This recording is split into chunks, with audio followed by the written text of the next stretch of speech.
after this question. James, you've talked about like bull markets. What we're seeing in Bitcoin right now in cryptocurrencies is a bull market as big as anything. Can you put this in context to other bull markets in the past using that 3-stage script that you've written about in the past? Right. So let's just look at the internet for a second. So internet in 1995, 96, early adopters. There's very few people on the internet relative to where there is now, but still companies were going public, valuations were shooting up, and the early adopters, the biggest gains happened from 1995 to 1999. But wasn't really, people always say the internet bubble. Wasn't a bubble. Amazon, Google, which was started around 1997, all these great companies, eBay, Priceline, they're all still around. They're much more expensive now than they were then. It was the internet IPOs that started the bubble many years later, several years later. But there were the early adopters, then smart money started to come in, then the general public started to come in. We are nowhere near the general public coming in. We are still in the early adopter phase by far with Bitcoin. This is the earliest adoption of anything that I've seen, and we're still there. People, right now, I mean, we'll get into this more later. Right now, 100,000 accounts a day are opening up at Coinbase, which is one of the main exchanges for cryptocurrencies. 100,000 accounts a day. So people are just beginning to get involved in this. Okay. So thank you for that, because that was my question. So if everyone, is the clock running yet, Kate? Clock is running? All right, perfect. Okay. So let's get into some reader questions here. What is causing the huge spikes in Bitcoin right now? Well, it depends if you're looking at it from a short-term perspective or a long-term perspective. Do you want me to talk about both? Let's do both. Let's do short and long. Okay, so short-term, two things. One is, as we mentioned, 100,000 accounts a day are being opened just at Coinbase, one of many crypto exchanges that are out there. So what are they doing? When they're not opening up the account and then saying, oh, that was nice, I opened up an account. They're playing around. They're buying their first Bitcoin or part of a Bitcoin or a tenth of a Bitcoin.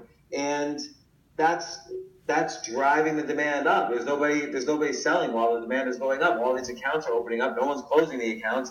So the other thing is, guess how many millionaires there are on the planet Earth? 10 million.